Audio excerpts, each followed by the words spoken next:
Moral development, bhavita-sila. Moral conduct, sila, is a beginning stage of spiritual practice and is perfected at the level of stream entry, sotapanna.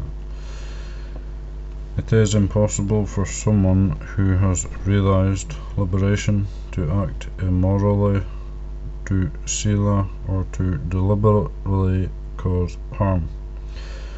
For this reason, there are few scriptural references to the moral conduct of awakened beings. The matter to be discussed here is thus restricted to how arahants conduct their lives and act within society. Arahants have brought karma to cessation. They have ended karma. Their actions are no longer referred to as karma. The technical term for their actions is kriya, doing. Ignorance, craving, and clinging do not control their actions. They act with a free mind and with wisdom, clearly understanding cause and effect. They do not cling to ideas of right or wrong, which for other people are connected to a sense of personal identity and gain. They have no hidden personal desires. They have no conceit about my virtue or my good deeds. For example, they act objectively, reasonably, and correctly. They transcend bad karma, since there is no more greed, hatred, or delusion that could lead to harm or evil, and they also transcend good karma. One may pose the question that all actions require a motivating force, and that the crucial motivation is desire, which is a form of craving, tanha. How is it possible for arahants to act when they have abandoned craving? Surely they remain passive and idle. Although they do no bad deeds, they also do no good deeds.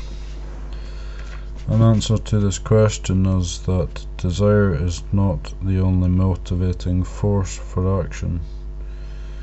Reasoned consideration is also a motivating force. The flow of human life is dependent upon dynamic forces, unless other factors interfere. The way we live our lives is directed by knowledge. The lack of knowledge gives craving the opportunity to distort or dictate life's course. These two forces of selfish desire and reasoned understanding are often in conflict with one another. At times, selfishness has the upper hand, and at other times, sound judgment prevails.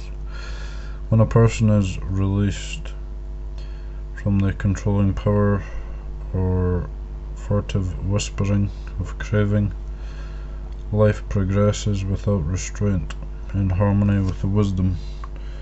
Wisdom becomes the motivating force. Craving does not just dictate action, it can also hinder action when knowledge encourages us to act. Craving therefore can be a motivating force or action and for inaction. Inaction in such a case is a kind of action, an act of inaction. Craving can have many functions. It can direct, coerce, or impede.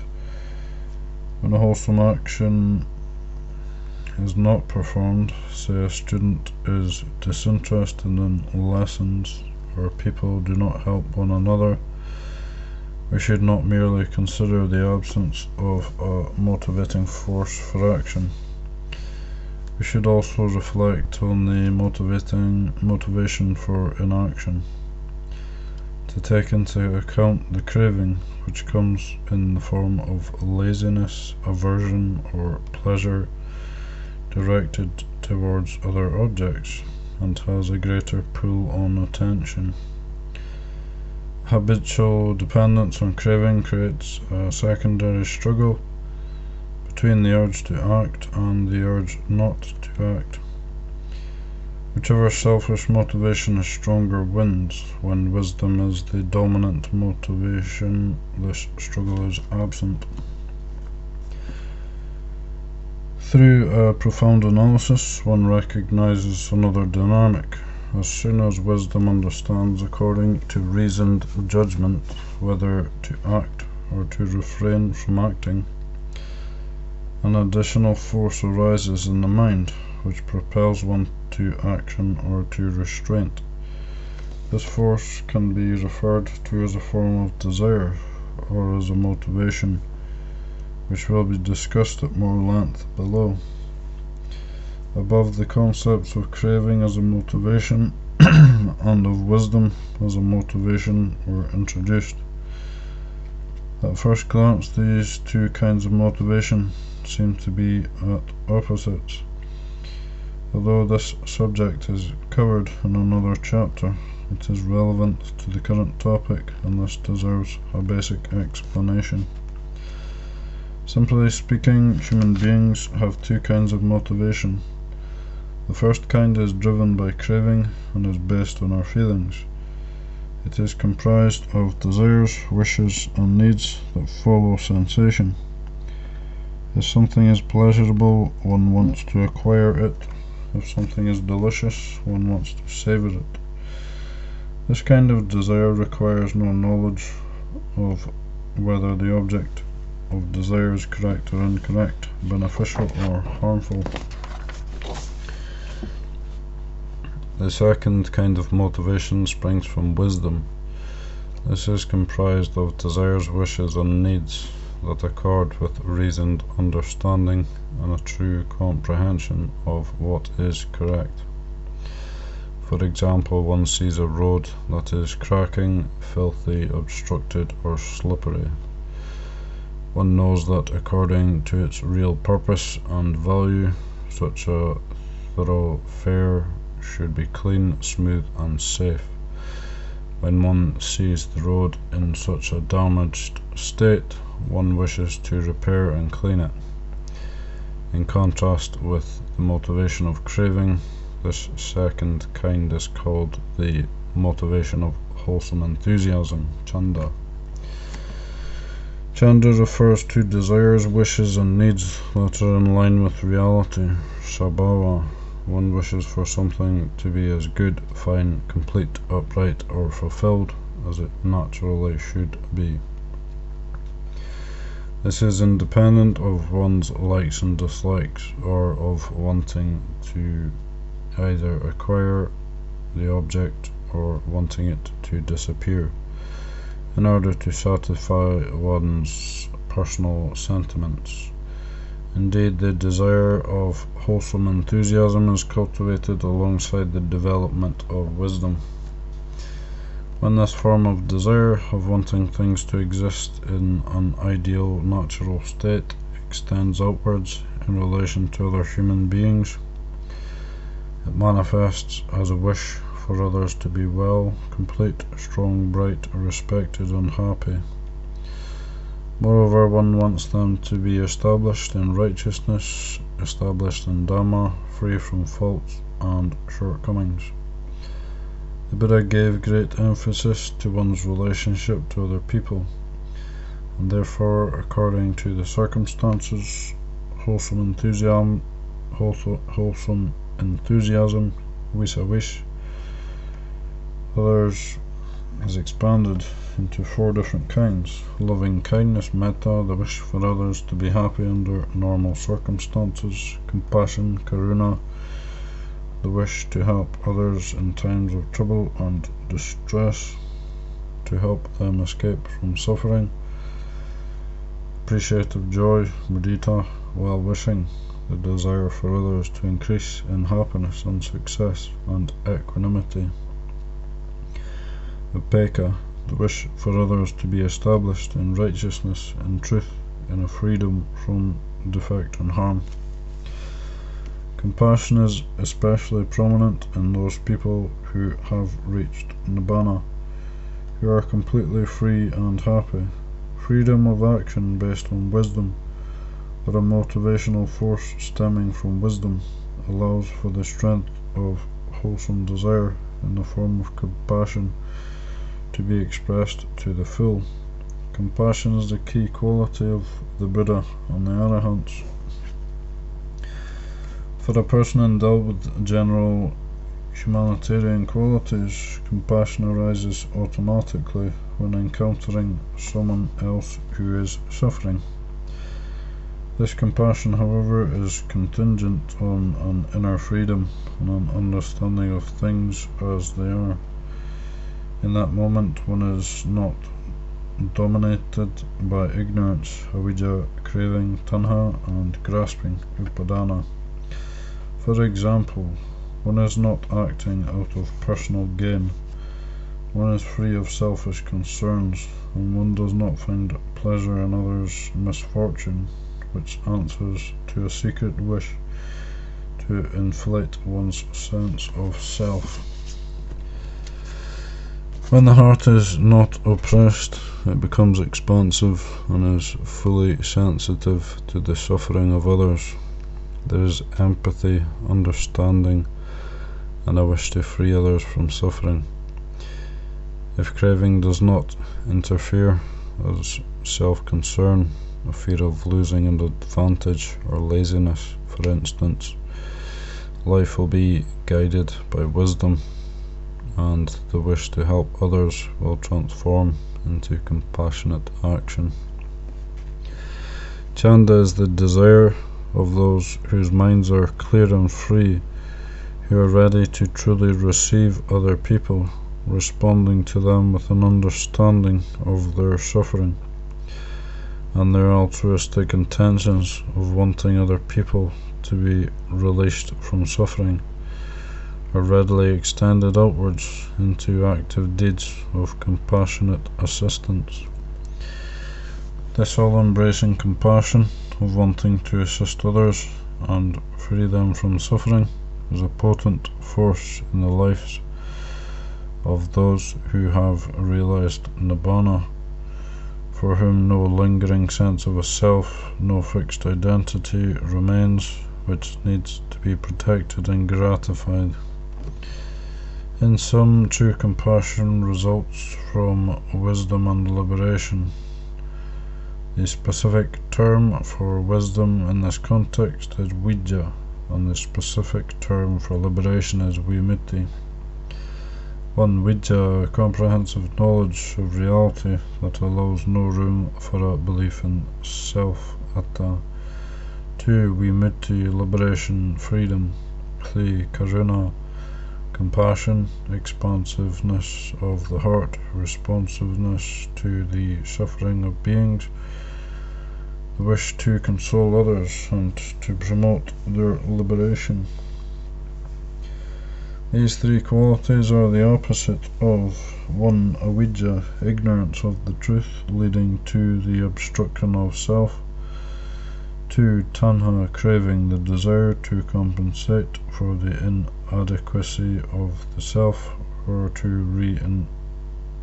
reinforce the idea of self.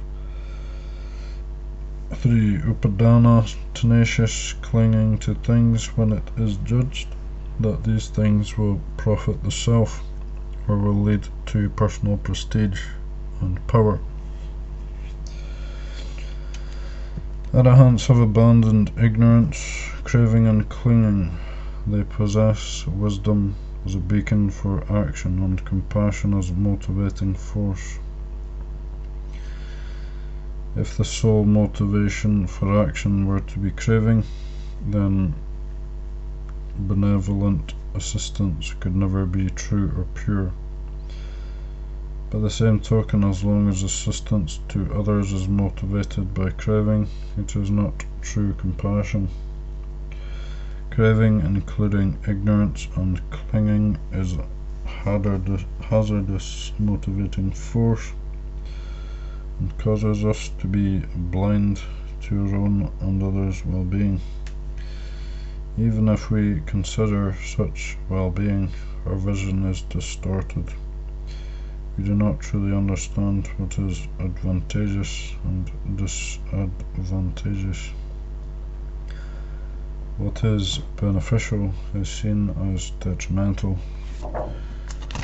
and what is detrimental is seen as beneficial. Craving in the form of lust, anger, and delusion overwhelms the mind, or as the 5 hindrances nivarana, it obstructs the functioning of the mind. When there are no such defilements, the mind is calm and bright. It is able to recognize true benefit.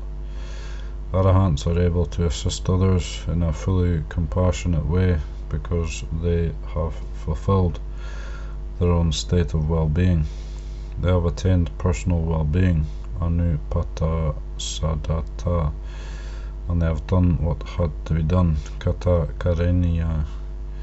When personal matters atata are finalized, personal well-being is complete, atahita sampati. One is inwardly complete and need no longer worry about oneself. A person is then able to fully attend to the well-being and concerns of others, parata, and live life by benefiting others, parahita pati pati. With such fulfillment, Arahants have acquired the qualities of being a friend to all, sabamita, a companion to all, sabasaki, and kind-hearted toward all beings, sababhutanukampaka. The word atta, translated above as well-being, here does not refer to the usual meaning as an advantage. It refers instead to true benefit, to the most important aspect of a person's life, in particular to personal attributes that promote prosperity, maturity, resourcefulness, and self-reliance. This stands in contrast to so-called personal benefits, which often cause harm. For instance, eating delicious food, but to great excess. The main purpose of this inner wealth is to develop our virtue, specifically wisdom, and to lead to freedom from the controlling power of ignorance, craving, and clinging. The conduct of Arahants can be divided into 2 categories, work and personal activities. In regard to work, Arahants tend to be leaders. They fulfill their responsibilities as Buddhist disciples in an optimum way, since they have escaped from the constrictive noose of defilements. The responsibility of Buddhist disciples is revealed clearly in the Buddha's repeated instruction, which he gave when he sent disciples out to proclaim the teachings during the first year of his ministry. To act for the welfare and happiness of the many, bahu jana hitaya, bahu jana sukhaya, for the compassionate assistance of the world, lokanu kampaya, and for the well-being, support, and happiness of gods and human beings, ataya hitaya sukhaya deva manu shanang. These qualities are significant objectives of the holy life, brahmacharya. They are the criteria of behavior and practice for bhikkhus, and they are the virtues present in persons who are considered supreme according to the Buddhist teachings. They are therefore constant considerations for a Buddhist disciple when performing duties and work. The principal work of Arahants is to provide instruction in order to promote mindfulness, wisdom, and other spiritual qualities, and to act as a role model for a happy and virtuous life. Later generations can take these persons as examples to live up to, dita nugati, to follow a clear example. It is fair to say that teaching others is an Arahant's obligation. A similar standard of seeking the welfare of all holds true regarding arahants' personal conduct. Although arahants have finished their business, and once they have realized nibbana, they may abandon those practices that were undertaken for realization. They frequently conduct themselves as before. On a personal level, this is for abiding at ease in the present, nitadhamma sukha vihara, and in relation to others, it is for compassionate assistance to later generations, pachima janatanu kampa, by providing a good example.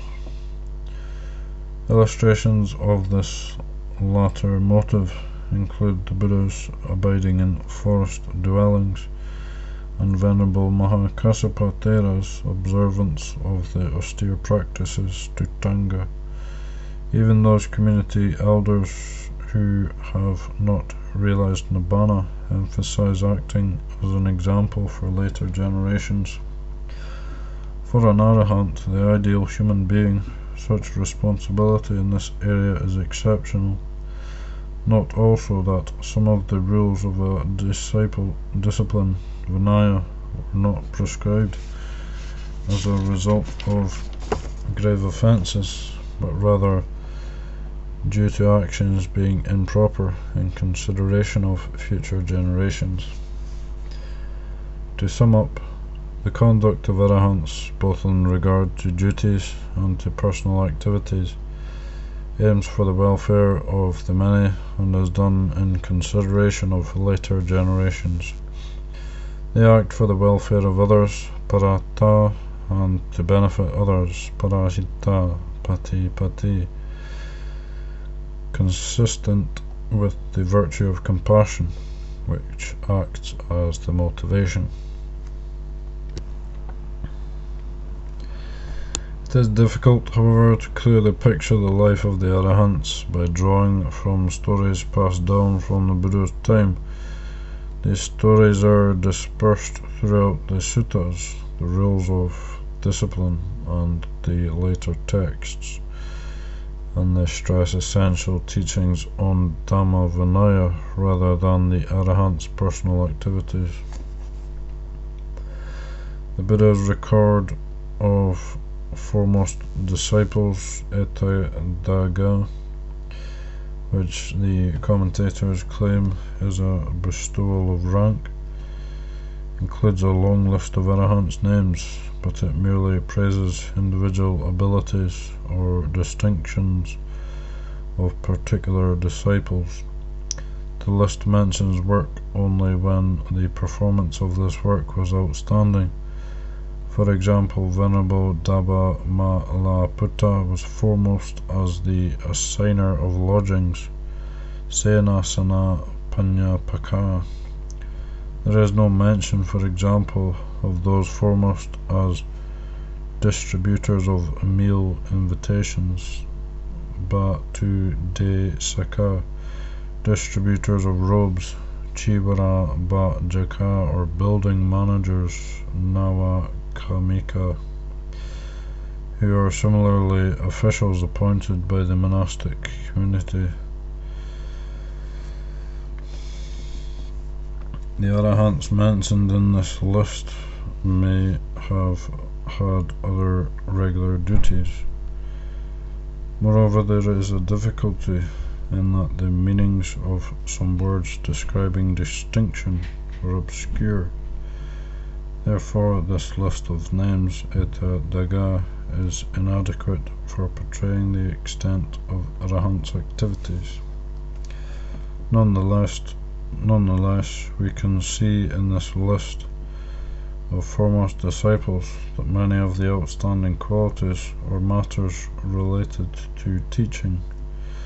One can say that teaching and training others are duties for all arahants, to be done according to their ability.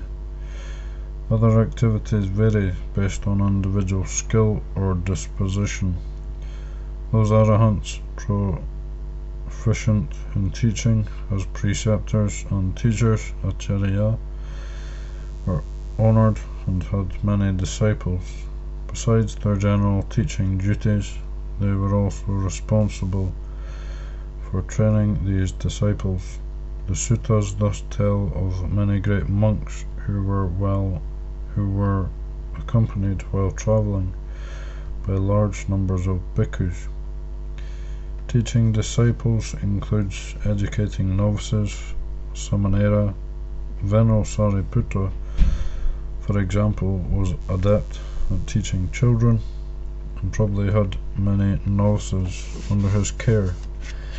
While Venerable Rahula was preparing to be ordained as a novice, the Buddha entrusted him to Sariputta as his preceptor.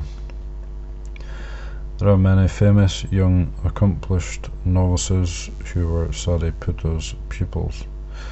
On one occasion, Sariputta, while walking for alms, met an impoverished orphan who was wandering in search of food scraps, and out of compassion encouraged him to ordain as a novice and study the Dhamma Vinaya.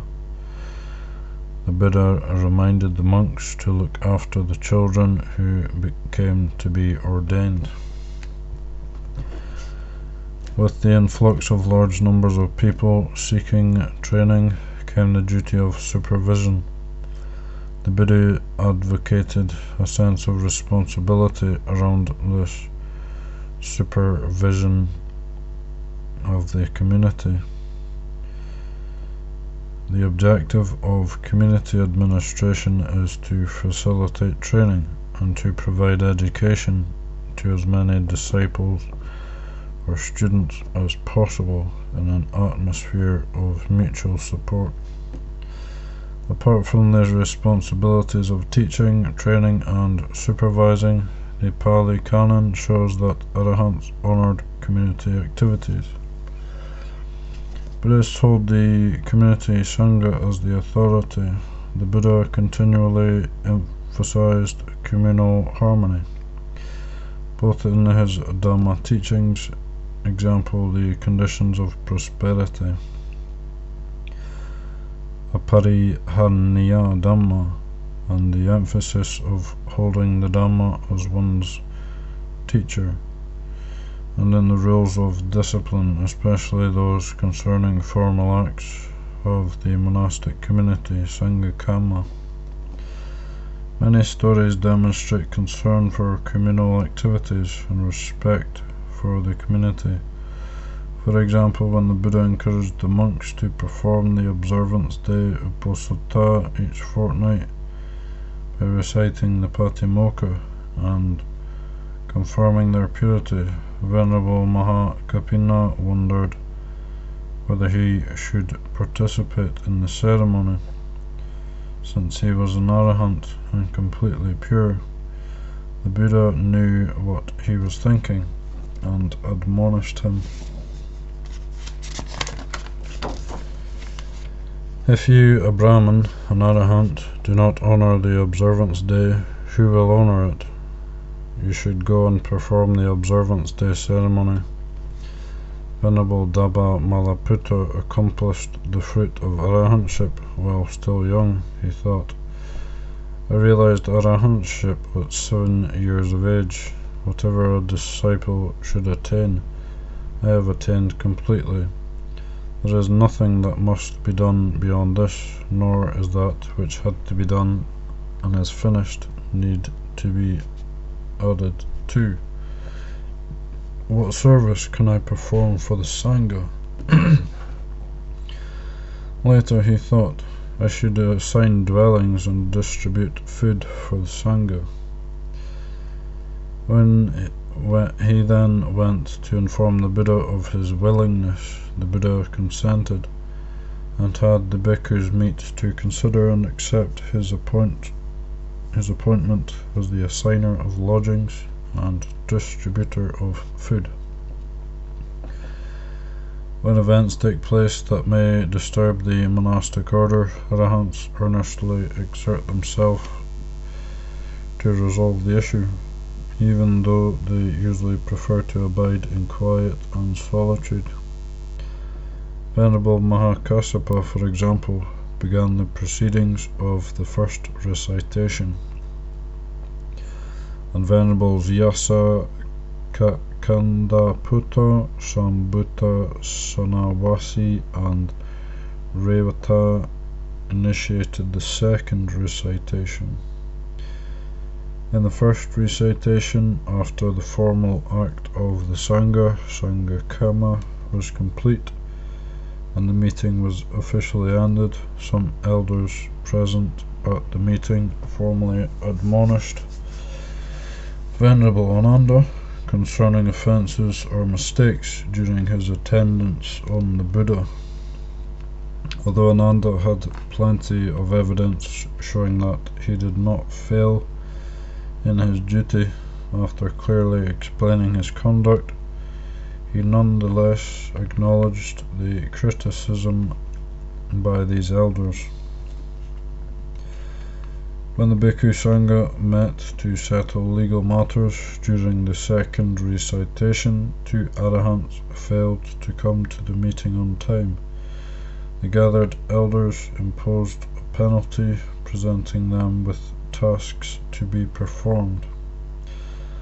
At the time of King Milinda, a king of Greek ancestry who ruled in northwest India and was erudite in religious doctrines and philosophy, the king challenged various religious sects to debate, causing a disturbance in Buddhist circles. The elder arahants met to consider a response to the situation. One arahant named Rohana had entered the attainment of cessation Nirodha Samapatti in the Himalayas, and being unaware of the meeting did not attend. The gathering sent a messenger to invite him and also required expiation, presenting him with the responsibility of ordaining the boy Nagasena. Later texts contain similar stories. For example, when the Bhikkhu Sangha was helping King Asoka to preserve the teachings, an arahant named Upagutta had gone into seclusion, enjoying the happiness of jhana, unaware of the community's activities. The Sangha assembly sent a bhikkhu to fetch him, and then imposed a penalty for seeking his own individual comfort and not staying in connection with the community. They gave him the duty of overseeing the celebration of Asoka's stupa, which he performed out of respect for the community. Whatever the authenticity of these stories, especially the later ones, they demonstrate clearly the Buddhist tradition of arahants being role models in honouring the community and being responsible for communal activities.